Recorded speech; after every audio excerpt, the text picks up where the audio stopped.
Welcome to the Fitness, Wellness, and Longevity Podcast. It is my pleasure to welcome special guest Rudy Arcara to the podcast. Rudy is a personal trainer and fitness coach in Palm Beach County, Florida, specifically in Boca and Delray Beach. He's one of the greatest football players to come out of Westchester County, capturing multiple state championships for Harrison High School before moving on to play Division I football for Iona College in New Rochelle, New York. The script changed for Rudy's journey when he sustained a back injury after his football career ended and he became addicted to prescription pain medication. This caused a slide in Rudy's life that eventually led to entering a drug treatment center down in South Florida. It wasn't the end of Rudy's journey, however, as he turned this dark patch in his life into an opportunity as he turned things around and realized his passion for coaching others in fitness and wellness. His story resonates with those in the recovery community as well as the thousands of postgraduate students looking for a path toward purpose after sports. I really appreciate Rudy for coming on today and being so honest and candid, and I'm sure his story and words of wisdom will not only educate, but inspire those who listen. Guys, if you like today's podcast, make sure you subscribe, rate, review, share it with your friends, and please enjoy today's podcast featuring Rudy Arcara.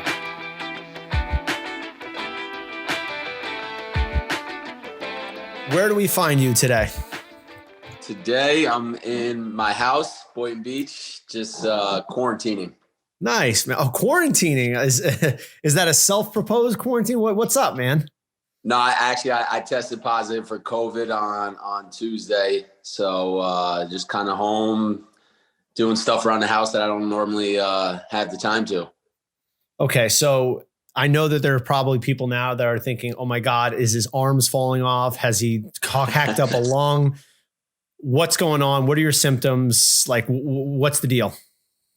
Last Saturday, got super tired and achy. Sunday night had a fever. That was the only time actually that I had a fever. I feel completely fine. Just like my sinuses lost a little bit of taste and smell like we do when we get a common cold, but thank God for good health and it's not that bad. Okay. So do you have any idea how this might have, how you might have come down with it? No clue. I mean, I interact with people all day, every day. I have no idea. So this wasn't necessarily a concern for you, like obviously being an active person and being around other people. This wasn't as much of a concern for you. No, I mean, I wasn't. Look, I feel that we're all going to get it at some point. My main concern, I run a personal training business and, it's a little different today, but I think about other people besides myself. And so the whole reason why I went and got tested was, for the safety of other people. I don't have any pre-existing conditions. So I knew I would be fine. I just want to keep those that I interact with on a daily basis, safe. Yeah. And obviously that's a pretty mature way of going about it. A lot of people are like, I don't care if I can infect 1 million people. Were you taking any kind of like out of ordinary precautions when it came to working in this day of COVID-19, these days of COVID-19? I mean, yeah, just like everyone else, wearing your mask when you're supposed to, nothing really above that, just kind of following, CDC guidelines and just like the rest of the population. And, I happen to get it. How has this pandemic and affected you on a we'll leave personal level for a second, but business wise? Obviously, I'm also in the personal training biz, but how has this affected you on the as a small business owner, I imagine, and someone who employs himself? How has this affected you?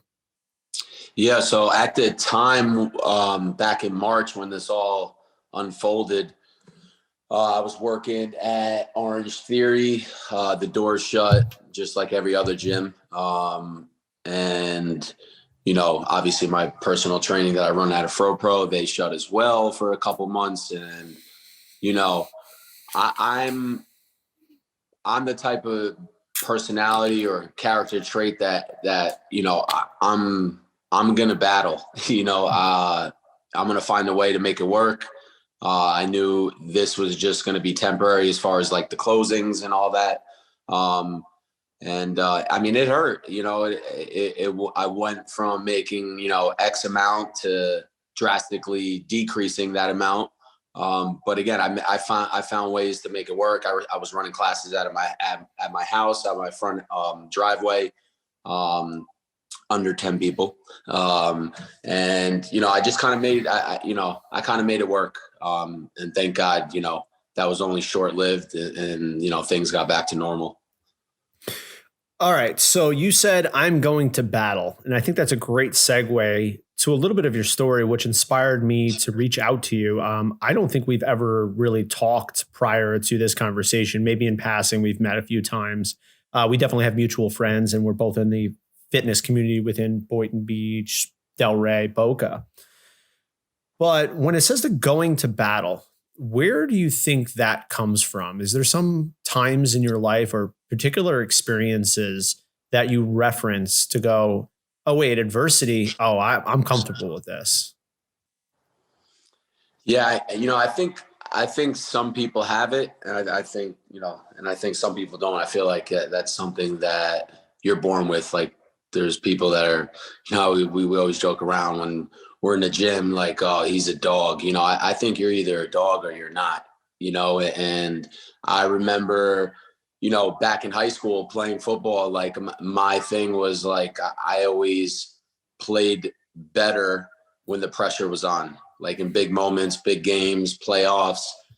That's when like I thrived off that, and it kind of just carries over into my life. Speaking of which, and this is one of the reasons that really pulled me toward you, is because there was a recent article in, I think it's LoHUD, which at the time when I was in high school was the Journal News. I don't know if that still exists anymore. It was almost impossible to look at the Sunday morning paper in the sports section in particular and not see your name referenced at least a dozen times there. Does that play into any of this in terms of the type of athlete you have seeming to always been? Do you think that type of expectation of yourself sets you up for success in the world that we're living in now? Yeah. I mean, kind of just like piggybacking off on what I was talking about before is, I set high expectations for myself, especially with the shape of the world's in right now, and the pandemic and this and that. And it's like, you're either gonna buckle down and make it happen, or like, there's a point in my life where I was real good at, being on a pity potty, and just poor me, make excuses, and almost kind of get in like debilitating fear. Thank God that I'm no longer like that. And like I said, I just look for the best in moments, and I try to make the best of it. So you say there was moments in your life where you were poor me. Can you speak more about that? Sure. For the better part of the last, I would say 4 or 5 years of my addiction, early sobriety. And I think a lot of that comes from, and even being sober, almost coming up on 7 years in April, there's points where my life, certain areas will get unmanageable, and then, or I just kind of put things off. And then like that, the idea of starting becomes so overwhelmingly, it's just like suffocating. I try not to let that happen. I try not to let that happen. And I try to stay on top of things. Obviously I fall short all the time. Excuse me. But I think a lot of that just comes from, not staying on top of things, if that makes sense. Staying on top of things. So there are things in particular that you like reference or go back to. And maybe if you aren't doing those things, you go, oh shit, now I'm kind of going down a path. Are those, do you go back to certain things that kind of create, oh wait, this is where I should be, that groove? Yeah. I mean, it was funny. I was literally just talking about it with a couple of my buddies that we meet once a week to read some literature. And, it's like you don't realize it until, not to say it's too late, but you don't realize you're not doing something until you're not doing something. I wish, maybe one day I kind of stay on that steady and even path, but, I'm human, right? We're human. And as long as you have awareness, and you're like, all right, I need to tighten up here. And awareness is great, but there needs to be action that follows that awareness. All right. So awareness is where it starts, but then all of a sudden you need to take some kind of action. How do you identify what that action needs to be? Are there particular people that you confide in? Is this something that's kind of like you sit still and you write? Like, what are your strategies that allow you to go, okay, I'm aware I have a problem, but now I need to make an actionable step. Like, what does that look like for you? Well, I think the first part of it is like confession, whether it's confessing to your friends, in my case, my friends, which is my fellowship, or my sponsor, or anybody that's close, right? And confession is great. And then that needs to be followed up by action. And what kind of action do I take? Well, again, I run stuff by my friends. I'm very blessed and fortunate to have great men that have been around this thing a lot longer than I have. And I try to stay in their pocket, same with my sponsor. Look, I'm not here to reinvent the wheel. Things that I'm going through, whether it's business-wise, sobriety, life, friendship, relationships, whatever it is, there's guys that like been there, done that. Cool. This is what worked for them. This is what they're suggesting, right? And at the end of the day, I have choice. Either I'm going to do it or I'm not. And for the most part, I do listen and I do take suggestions. What do you think it is that allows you to look past where you are to see somewhere where potentially you want to be? Because I know for myself and people that I work with, the feeling where we are right now seems overwhelming, almost like we're trapped. How do you go from being in that position where you're like, I'm staying here for the rest of my life because this is just where it feels safe, to then making that leap? That's a great question. The last, I would say last 2 years, I've had like major changes in my life. I worked a corporate job. Fitness has always been a passion. I always kind of worked part-time, teaching classes and whatnot, but like full-time, I was working at a corporate job and like thinking like that's what I was supposed to do because it felt safe. And then, I had left the corporate job. I went full-time teaching class and started my personal training business. I bought a house right after I quit a job, and all those things, man, like it took months and months and months to like finally make that leap. And again, thank God for like good men in my life who like encouraged me to follow my passion and, motivated me and, talked me through it. And again, it didn't happen overnight. You guys, Maddie, it took a long time. And I made that jump, man. And I can't even begin to describe it as like probably top 3 best decision I ever made in my life. Doing what I love. I have a career. It's been pretty cool to witness. And, now I have some ideas and aspirations and other goals that like I want to move into in the next, couple of years. I want to venture into real estate and start buying some rental properties. I just bought my first home 2 years ago, just about 2 years ago. So kind of moving in that direction and, start trying to prepare myself for the future.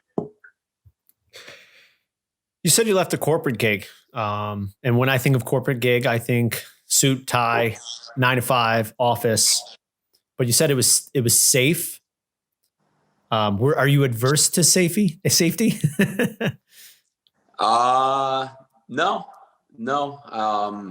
But one of my favorite like quotes is like, nothing grows from being comfortable. And like, I was just comfortable and like, I didn't see like where I was going to be in 2 years. And, at the end of the day, I love parts of my job. I didn't love all of it. So I had to make a decision to kind of do something that I entirely loved. So you were just sitting there one day, you got a stack of papers, you just throw them on the floor and you leave. Like, how does that work for you? Well, so I actually worked in treatment. I was an alumni director at a treatment center, one of the best ones down here, Emergent Recovery Center. And I was working there, and again, when I say comfortable, I had a lot of friends that worked there, still work there. I loved interacting with the clients. I loved helping them. No question about that. But, sitting behind a desk, making phone calls, staring at a computer screen, like I literally felt like I was dying, and it's not me. So, some people like that. It wasn't me. And it took a long time to kind of, like I said, to kind of finally make that leap into the unknown, because, that's pretty scary. Oh, for sure. And for those listening now, obviously they're probably, whether it's a relationship or a job or committing to a nutrition plan or something like that, there is a level of discomfort that you have to kind of come to grips with and then maybe make a decision. Do you remember like the day in particular where you were like, that's it, I'm done? Do you recall that? Yeah, well, I remember having a conversation with my sponsor, and I was like, I'm going to go in there and I'm going to ask for a raise. I'm going to ask for this amount. And, if they give it to me, I stay. If not, I leave. And my sponsor asked me, and I didn't think about this because I'm thinking it's about the money, and it wasn't. And he's like, if they give you that amount, are you still going to be happy?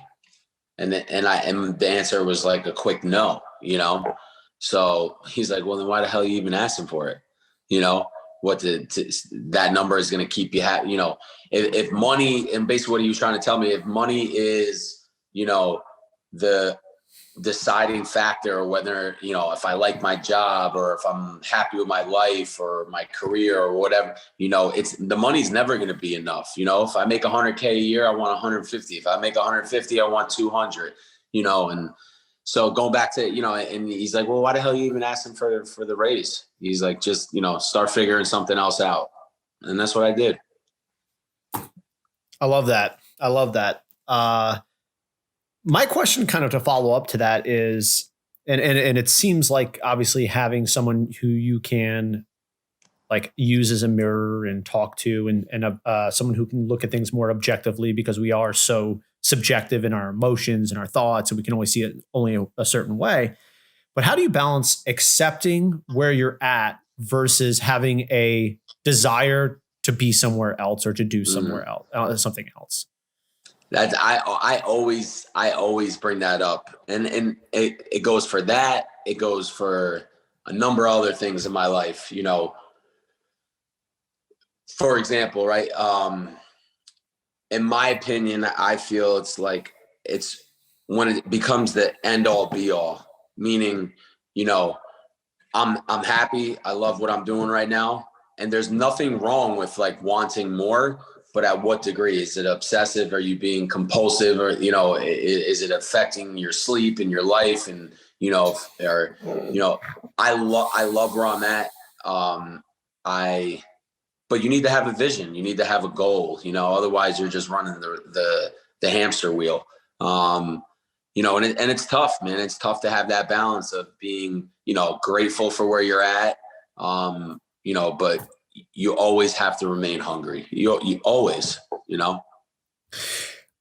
That idea of remaining hungry. Can you say more about that and perhaps where that comes from for you? Yeah.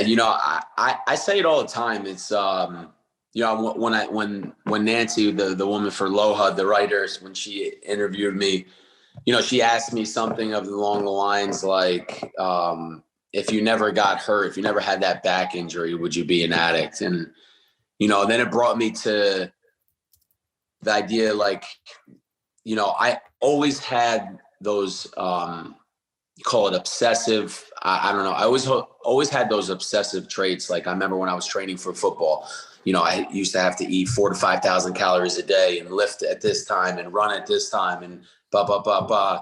And, I think those are good character. Like, that's what makes someone great, and then, you ask, like JJ Watt, Derek Jeter, Michael Jordan, even businessmen, Bill Gates, like what drives them? Like, those guys are at the top of their career. Like what drives them, and I think, I think some of those traits, I think they're good, and who knows if this didn't happen or that didn't happen, but those same traits, if I put in a good direction, they could be super valuable for me, not when you put drugs in front of me. Yeah. So I guess it's more of like, it's just a tool. It's a matter of who's wielding that tool and that person's perspective, experience, that kind of thing. I'd like to dig a little bit more about, how, you said you've been, and congratulations for this 7 years in April. Can you kind of like, you probably told this story a million times, and I apologize if I'm rehashing something that you've probably talked to someone 1,000,001 times about, but I'm more concerned about how people go from this path to that path. And what catalyzed that change for you? You said you had a back injury and that kind of instigated an addiction problem. Yeah. Okay. Can you speak a little bit about that, and then how it went to, oh shit, I need to make a change? Yeah. I mean, I hurt my back like a year after I graduated, got hooked on pills, that whole thing, doctors and this and that. And then it progressed to, street drugs because it was economically cheaper. Started pills when I was 23. I didn't get sober I didn't come down here till I was 29. And, it wasn't my doing, my choice. I mean, I've been to, probably a dozen treatment centers, a bunch of detoxes, been arrested. This last time prior to me coming down here, my family had set something up for me to come down here. So thank God for them, because if they didn't do that and they didn't show me tough love, we wouldn't be having this conversation. So I didn't actually make the decision to come down here. My family did for me. Now, you said you were about 22, 23 when you hurt your back, and that kind of like, cascaded into an addiction problem. Is that right? Yeah. Okay. So what the back injury, obviously that, provoked you or allowed you to then taking substances that you were eventually addicted to. But when you hurt your back, what was your mindset? What happened there? Because I imagine as an athlete who is at the top level for probably most of his life, then has an injury that seems pretty bad enough that you have to obviously go on prescription medication. What was going through your head then? And do you think that had anything to do with what happened to follow? I mean, I was kind of pretty uneducated about it. I just remember I slipped the disc in like my L1, L5 or something. And, I lost you. We're back. Okay. I went to the doctor. He gave me some painkillers, with a refill. I went back to him. And he's like, I can't give you any more. You got to go to a pain management doctor in Manhattan. And I was like, no, I'm good. And I remember going back to double sessions. I was coaching football at the high school I went to.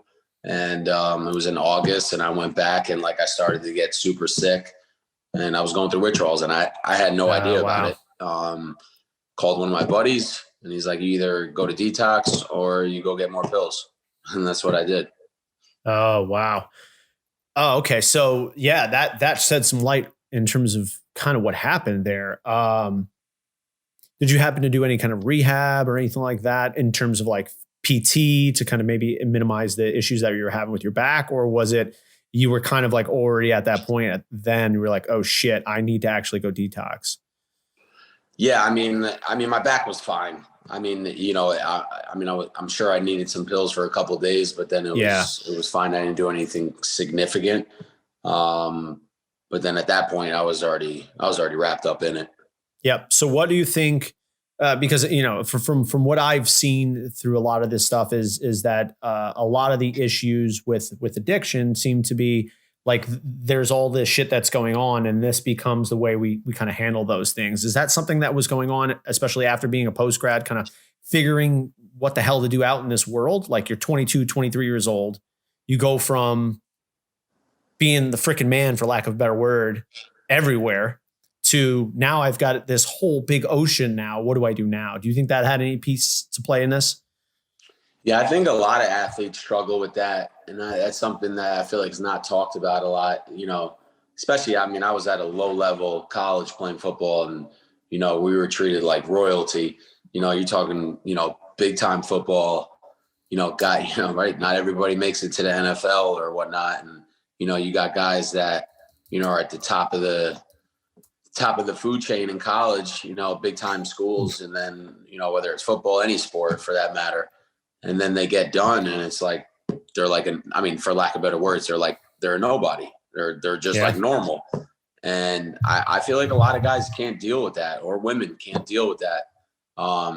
So yeah, my injury and that whole thing probably came at the worst possible time. But yeah, it was just the right football filled the void for me for a long time. And, being at the top of the food chain and, getting, extra appraisal, this and that, to then you're just normal and nobody really cares anymore. And then throw some pills on there and it's a disaster. Yeah. It almost seems like the pills are in a way to kind of, allow myself to live with that type of weight and suffering of kind of losing your identity, you probably started playing football early teens, if not like when you were Pop Warner, like 10, 11 years old? Sure. Yeah. And then all of a sudden 10, 11 years later, half a lifetime later, now you're like this guy who's like, oh, now I'm the high school football coach for the team that I like. Did that, all of a sudden, in obviously you're a very introspective person throughout your journey through your sobriety. Is that something that ever kind of like came to the forefront for you? Yeah, sure. Absolutely. Now here is something that I often ask people. What would you say to a 22, 23-year-old right now who is like, I just graduated. I was the man on campus and I played sports all my life. And now I'm trying to figure out where to go next. And you know what? This is really scary for me in some way, even though most, especially men, will never say that. What is your advice to that 22, 23-year-old? Stay in a routine. When you play any college sport, it's a year-round thing. It's very structured, you're always accounted for. So when you're done, it was like, for me, it was like, phew, I'm on vacation. I had no structure, no routine. And, athletes operate best when they're in a structured, regimented routine, and I would say do your best to try to stay in that. I love that. That definitely resonates with me, obviously, being an athlete myself and a lot of my friends and that kind of stuff. And it seems that those who I see as continuing success seem to always have some kind of certain routine. They get up, they go to the gym, they do this, they do the other thing. That also brings a question to me. And this is something that I was thinking about a little earlier on in our conversation when you were addressing people like Michael Jordan and those who are the most successful in the world. What does success look like for you? You have aspirations of real estate, personal training. You want to help other people. You have your sobriety that you have. What's success look like to you? Man, success to me really has nothing to do with like a status. For me, success is having my health, having great friends in my life, my family. Those are like the most important things for me. And then obviously, as far as, having a good career, making smart, financial decisions, That's all part of the deal as well. But again, for me, as long as I have my health, good friends in my life, my family, that's all I need. To me, that's a pretty successful life. Yeah, I think I've heard many a time that says your happiness in life is directly correlated to the relationships, the close relationships that you have. And there was someone that you mentioned earlier, Matt Williams, that we're both friends with. How has he been a part of your life, not only career-wise, but also personally? Like, what can you say about that? Yeah, I met Matt. I mean, I remember seeing him at meetings. He goes to my home group often. And I think it was probably maybe can't remember this far back, but it was probably like 4 or 5 years ago when I had maybe a year or two sober, kind of coming out of that fog. I remember kind of hearing about him and his business, and, then I would see him at meetings, and then, we found out we were both from Westchester. And then I got super close with Matt probably the last 4 years, 3-4 years. He's been, without a doubt, one of the most key figures in my sobriety, where I'm at in my career. He was one of the guys that, was pushing me in the direction of fitness, because he knew that's what I wanted to do before I even knew that's what I wanted to do. He's one of my best friends. He's a great guy.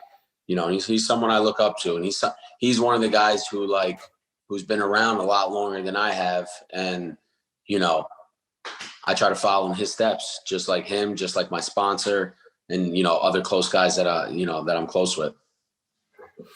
It's a pretty significant person to have. And I think if you lined up, 100 people that knew Matt Williams, everybody would have their own particular story of how he's been a positive force in his life.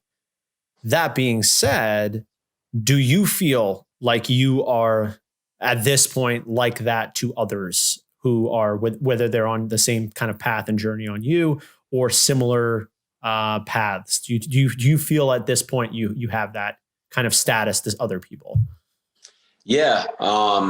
I would say I'm not as involved with community and all that as like Matt, but I'm definitely helping a lot of people. I think there's people that look up to me, and you don't really know, because someone's not gonna reach out to you and be like, But I remember when that article was published, I can't tell you the countless texts and emails and messages, people that I didn't even really know, saying how much I've helped them with that story. So you don't really know. There's no way to really gauge how many people and you touch and whatnot. But I think I'm doing pretty good. I think I still have a lot more to do. A lot more to do, a lot more to give. So I imagine there was probably a point in your recovery where you said to yourself, what the F is the point of this? And why is this me? Why is this happening? Because it happens to myself, happens to everybody, where they, like they said, they get on the pity party.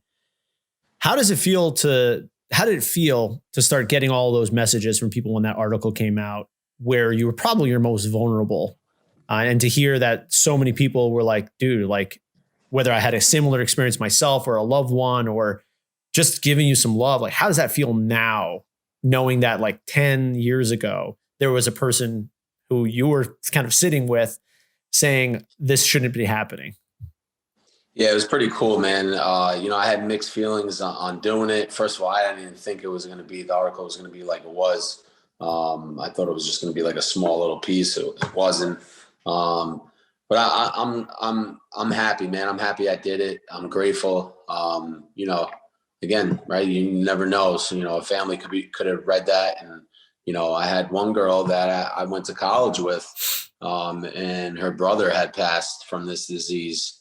And she reached out to me. She's from my area. She's from Westchester, and we connected and we just talked. And, I knew her brother. Her brother played baseball. I played football, and, I knew him. And, so I'm so, and she had heard about it because her mom and dad were reading the article, and, they were like, wow, it was such a good article. And they started to tell her about it, and said that he played football at Iona, and she was like, hold on, wait. And she read it and made the connection. And, I'm happy. A lot of people reached out to my family. Because at the end of the day, I not for 1 second do I ever regret or ashamed of my past, right? I'll have regret if I don't use my past to help someone today, Now, so you're here now. You have been establishing yourself especially in this Palm Beach County community, as one of the cornerstones of fitness and personal training and wellness. What do you want your mark to be here? I just want to be a good person. And who do you want to help? You know what I mean? I think nowadays, because we're so interconnected, there has to be some kind of niche that we kind of fall into. Is there a particular type of person or that you speak more to, or you want to help more, or is this something that's more broad spread out? You know what I mean? Yeah, man, I want to be a good person. That's something that I aspire to do every day. I want to make good choices. I want to be a good person. Look, at the end of the day, there's people that probably don't like me for whatever reason. But for lack of better words, I don't care. It doesn't affect my sleep. Cause I know it doesn't affect my sleep, because I know I'm a good person. I try to do the next right thing. I try to help someone. I sponsor guys. I try to be of service to, not just people in recovery, and anything, so yeah. Now, as we move forward in this year, and obviously you get to full health, what are you expecting what have you taken from this time where basically you weren't allowed to work, to having an audible, to now obviously coming down with COVID and healing? Like, what do you see this being a catalyst for moving forward? Has this changed your perspective on things? Has this made you think differently about your business? Like, what has this lit a fire for you? One thing that the whole quarantine, when everything shut down, and to now, it's, it teaches me to be grateful, to appreciate, to appreciate life, to appreciate work when I'm busy, and appreciate all those things, because I remember when everything shut down, and, I knew it was just going to be temporary, right? And I knew life would get back to normal. And I knew, as a trainer, when work is busy, it's out of control, and I knew that, I just wanted to appreciate the slower times, right? Now I have COVID, right? And, now I'm doing stuff around the house, and I'm cleaning up the backyard, and things that I don't do because I'm always busy, right? And, I know that I'm going to appreciate this, because as soon as I'm better, and as soon as quarantine was over back in, May or June, whenever gyms reopened again, right, things got back to normal and things were busy. And it's like, damn, I wish I had some downtime. I could have handled this or do this. Well, now I'm doing it. So how easy is that for you? Are you one of the people who are like, dude, I got to be doing something all the time, and now I'm in prison? Or are you okay with like taking some downtime? No, I'm totally cool with taking some downtime. I love napping. I love doing stuff around the house. I'm vacuuming everything like every day. I feel like my mom. I got my sister made me buy a steam mop. I have a power washer. I'm doing the driveway, the patio, the this, that. Just trying to stay busy, because, at the end of the day, I'll be back to work before I know it. And then I'm not going to have time to do these things, so I try to take advantage of whatever life throws at me, whatever kind of situation, I make the best of it. You will not believe me, but if you look at my Amazon cart right now, there's a power washer and a steam mop in there, along with a new vacuum cleaner too. So I completely resonate with that there. Steam mop's great. Is it worth the purchase? That's the question. Yeah. I don't know what I have. My sister ordered it all on Amazon. the power washer. I bought a Ryobi 2000 PSI. That's all you need. Oh, all right. I don't need like the 3,500. I'll take the paint off my house. No. You don't want that one. I want to take a trip down memory lane. I believe I was about 14, 15 years old. And I don't even think I was allowed, or maybe 15 years old. I don't think I could drive yet when I went to this game. I'm pretty sure Somers High School hosting Harrison, I believe. Does that ring a bell to you? Was it a section championship? I think it might have been. I think it was at Memorial Field. Yes. This one they had Rob Smith. Rob Smith. Yeah. And the Rabideus. Yeah. So we played them. That was my junior year at Memorial Field in Mount Vernon. Yes. And they were beating us up pretty good at halftime. I think it was like 28-12, or they were up like 2 touchdowns, and we came back and beat them. All right. You can't just say, and we just come back and beat them. All right. Tell me what that locker room was like at halftime. I remember, my memory is pretty shot, but I do remember Coach Palladino. He was our offensive coordinator. I remember he gave like an awesome halftime speech, and like we came out in the second half, and like I think Rob Smith was like running all over us in the first half. We shut him down. We shut the Rabideus down. I think I had a pretty good game that game. I think I remember I had like 190 yards and a couple touchdowns. And then we came back and we beat them. I don't remember the fashion it was, but I think we beat them by like a touchdown or something. So, yeah, I believe I remember that game, and I recall, I don't recall 100%, but I know that you guys had played them earlier in the season as well. I believe that was a close game, or they might have nipped you on their homecoming or something like that. But like that is something that you say pretty nonchalantly of like, oh yeah, we were down by 28-12, and then we come in and I have 190 yards, 2 TDs. It seems like this is normal for you, Rudy. Do you feel like that is normal for you to be like, for who you are? I mean, 99.99% of the population can never speak to the things that you've done athletically. Like, I want to get into the head of a person who really is that type of Michael Jordan type person. Like, do you expect that of yourself? Is that something that you feel like, damn, like, do you take a second to go, holy shit, I'm pretty damn good. Like, was that any part of your mindset? No. And I remember like in high school and college, I kind of like just kept like a quiet mind. Like, I didn't hype myself up that much. I just stayed like super focused, and I guess kind of like it was expected. But like I tried to stay out of my head and just play, because whenever I like took myself too seriously or thought I was better than I was, like it affected my game. So like I kind of just like tried not to think, and I just played. Do you have a desire to ever get back into coaching football, that is? I definitely want to volunteer. No doubt about it. I definitely, when things kind of open up a little more, I wanted to volunteer this season, but obviously it's been a disaster, but I'm definitely going to get back into coaching. No question. Cause I absolutely love it. Now, you're similar age to me, and obviously in the last decade or so, things have become, a little bit more apparent of the potential risks involved with football. Knowing those things, and this is something I ask myself, is like, say you have kids and you have boys, and they're like, hey, we're thinking of playing football. Do you have any hesitation of having them play? No, absolutely not. Nope. Yeah. No question. I'm certainly not going to deprive my kids of the joy and excitement I got out of playing football. If they want to play, they play. Yeah. If they don't, they don't. Yep. And for you, it's like those risks are just part of the game.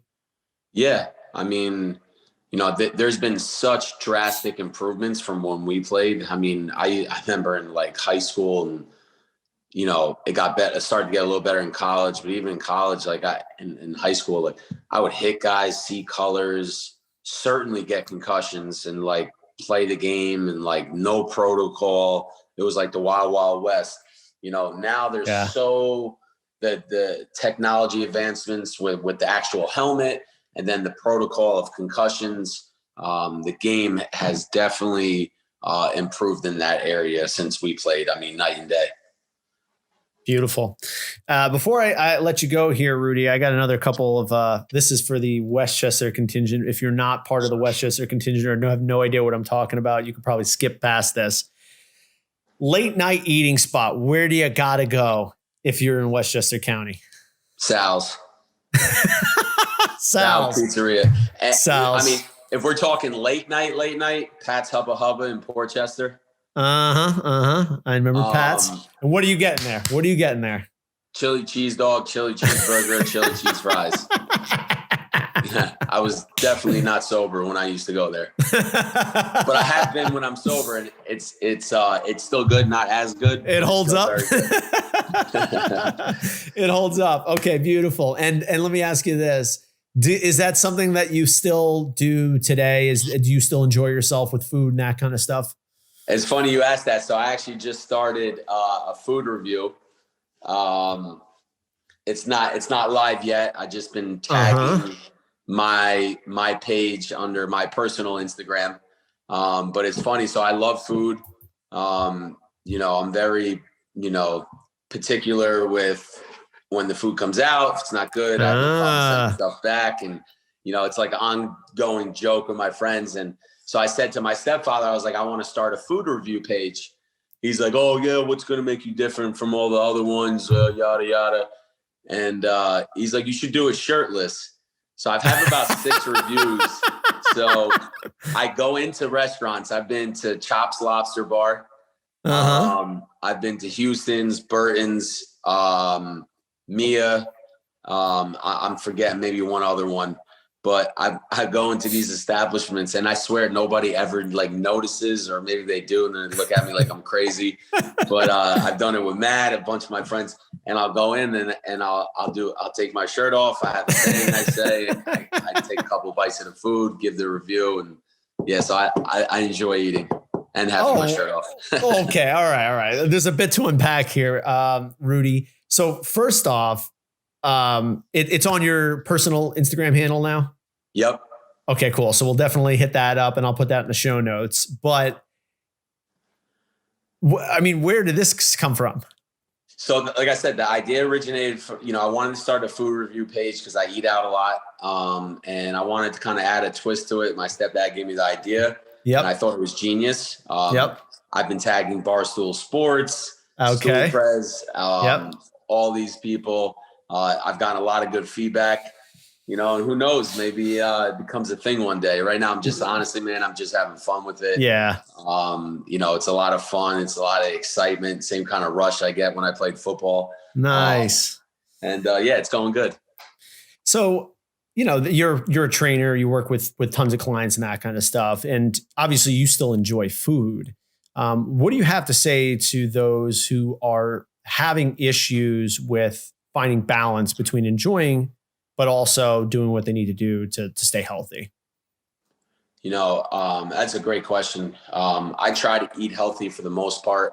I'm definitely lucky, blessed, whatever you want to call it, to have a great, metabolism, good genetics. So I kind of have the luxury, but I also train a lot. I work out a lot. And when you work out a lot, I'm not saying you could eat Domino's 5 days a week and then stuff your face with ice cream. But you have a little more leniency in what you can and what you can't eat. So I would recommend, make sure you're strength training 3 to 4 times a week, maybe a day or 2 cardio, make sure you're getting your rest. And just, I don't believe in any diets. I believe in healthy food choices and more of them. And I also think, look, at the end of the day, you need to live your life. You're not competing. If you're happy, and then, again, it shouldn't be based off looks, but rather than how you feel. And usually if you feel good, you probably look good. And, have some balance, enjoy yourself, have a cheat meal, 1 or 2 a week. I think a lot of times, myself included, we're so like overly critical on what we can eat and how we look and how we should act and this and that. And just just enjoy your life because, you know, life's short, you know, you never know. And enjoy what you eat with your shirt off if you want in a restaurant. Well, not all of us can, someone can look at you with your shirt off and go, oh, wow, that guy's pretty shredded. So not everybody can do this. Okay. if you're not, I'm not body shaming or anything like that, but listen, if you can't walk around shirtless and people go, okay, that's all right. Like if you took your shirt off and they're like, whoa, buddy, put that shirt back on. I don't think it would have worked as well. Rudy, before I go, I want to know, how can people get a hold of you? What kind of things are you up to now? Obviously, you have a little bit of a quarantine period for you, but if people want to get a hold of you or they want to work with you, how can they do it? Social media, my Instagram is Rudy, Rudy, last name Arcara. I'm always available on there. My account's public. So anyone can see what I'm up to, add me, check out the food reviews, personal training, all that good stuff. Beautiful. Well, Rudy, you said it all. We went through it all. We went down memory lane. We had the highs and the lows. I leave you with this last question. There are 1,000,001 fitness and personal trainers and tons of people out there. What do you want your legacy to be 40, 50 years from now? You know, I don't necessarily think my legacy is going to be with personal training. But as far as personal training goes, you know, I want to help other trainers get better. I want to help my clients get better because, you know, I got to where I'm at personal training because of guys like Matt and my buddy John, guys who, you know, helped me become a trainer to start and then how to actually be a good trainer. The one thing I was taught is to always continue to further educate yourself on your craft. Because if you're not progressing, you're regressing. I say that all the time. And then my legacy, I want to be a good uncle. Hopefully one day I have kids of my own.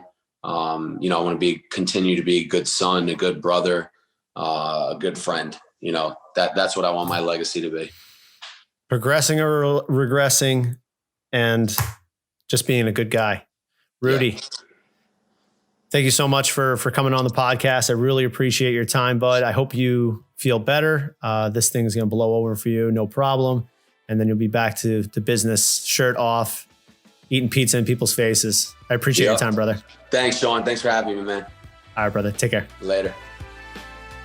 And there you have it. Thank you so much again to Rudy Arcara for coming on, being so honest, candid, and sharing his story with us here at the Fitness, Wellness, and Longevity Podcast. And if you like today's podcast, make sure you subscribe, rate, review, share it with your friends, and we'll see you next time for a new episode of the Fitness, Wellness, and Longevity Podcast.